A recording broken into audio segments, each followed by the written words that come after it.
أشرس خناقة في تاريخ المطبخ، بصل ضد فلفل. مين اللي هيكسر التاني في المطبخ؟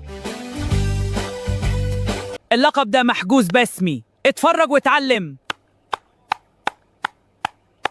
النار هي اللي بتحكم يا بصل، خلي بالك لا تشيت. لا مستحيل، تعبي كله ضاع في ثانية.